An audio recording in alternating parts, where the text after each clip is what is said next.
ఉమ్మడి ఆదిలాబాద్ జిల్లాలో ఎండలు మండిపోతున్నాయి. వడగాల్పులు ఉక్కపోతతో జనం విలవిల్లాడిపోతున్నారు. వడదెబ్బ కారణంగా 3 మరణించారు.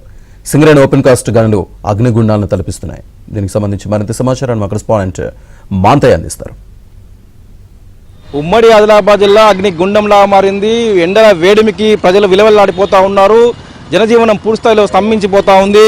ఉదయం 8 గంటల నుంచే ఉక్కపోత ఎండ వేడిమి పెరుగుతూ ఉంది.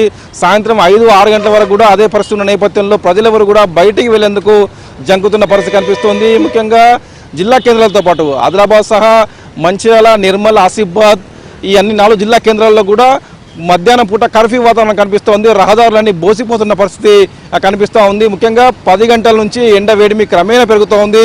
12 గంటల నుంచి 4 గంటల వరకు విపరీతమైన ఎండ వడగాల్పుల నేపథ్యంలో జనాలు కూడా బయటికి రావడం లేదు. అటు ఏజెన్సీ ప్రాంతాల్లో కూడా ఇదే పరిస్థితి ఉంది. సహజంగా అటవీ ప్రాంతాల్లో ఉన్న ఏరియాల్లో ఎండ వేడిమి తక్కువగా ఉండాలి. కానీ విచిత్రంగా అక్కడ ఎండ వేడిమి కూడా 40 డిగ్రీలు ఆపై నమోదవుతున్న నేపథ్యంలో ఏజెన్సీ గ్రామాల ప్రజలు ముఖ్యంగా ఆదివాసులు తీవ్రమైన ఇబ్బంది పాలవుతున్నారు. అటు ఒకవైపు తాగునీటి సమస్య, మరోవైపు ఎండ వేడిమికి వారంతా విలవిల్లాడుతూ అల్లాడుతున్న పరిస్థితి ఏజెన్సీ ప్రాంతాల్లో ఉంది. మరోవైపు పారిశ్రామిక ప్రాంతమైన మంచిర్యాల ప్రాంతంలో సింగరేణి ఏరియాలో కూడా పూర్తి స్థాయిలో కూడా ఎప్పుడు కూడా ఈ ప్రాంతంలో ఎక్కువగా ఉష్ణోగ్రతలు నమోదవుతాయి. ఈసారి కూడా అంతే స్థాయిలో 40 డిగ్రీల పైనే ఉష్ణోగ్రతలు నమోదవుతున్నాయి. అటు భూగర్భ గనుల్లో పనిచేసే కార్మికులు కొంత బాగానే ఉన్నా కూడా అక్కడ ఓపెన్ కాస్ట్ గనుల్లో మాత్రం కార్మికులు విలవలాడిపోతున్న పరిస్థితి కనిపిస్తుంది. వాళ్ళంతా కూడా పూర్తి స్థాయిలో కూడా ఎండలోనే పనిచేయాల్సిన పరిస్థితి. ఈ నేపథ్యంలో సింగరేణి యాజమాన్యం తగిన ఏర్పాట్లు చేయాలని చెప్పి కూడా ఓపెన్ కాస్ట్ గనుల్లో పనిచేసే కార్మికులు కోరుతా ఉన్నారు.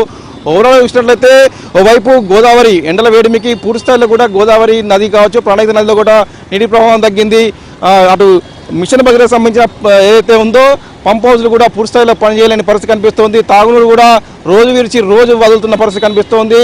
ముఖ్యంగా ఎల్ఎంపీఎల్ ప్రాజెక్టుకు సంబంధించి నీటి వనరులు రోజు రోజుకు తగ్గుతూ ఉన్నాయి. మే నాటికి డెడ్ స్టోరేజ్ చేరే అవకాశం కూడా ఉంది.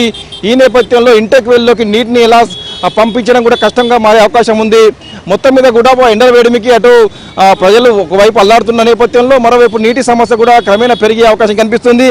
అధికార యంత్రాంగం తాగునీటి సమస్యను తలెత్తకుండా ఏర్పాటు చేస్తున్నామని చెప్పినప్పటికీ కూడా పరిస్థితి మాత్రం రోజు రోజు కూడా భయంకరంగా తయారవుతుంది. ఓవరాల్ చూసినట్లయితే ఎండ వేడిమి నేపథ్యంలో వృద్ధులు, పిల్లలు కొంత జాగ్రత్తలు పాటించాలని చెప్పి వైద్యులు కోరుతూ ఉన్నారు, సూచిస్తూ ఉన్నారు. ఇది ఇక్కడ శ్రీనివాస్తో మహాంతయ్య, ఏబిఎన్ ఉమ్మడి ఆదిలాబాద్ జిల్లా.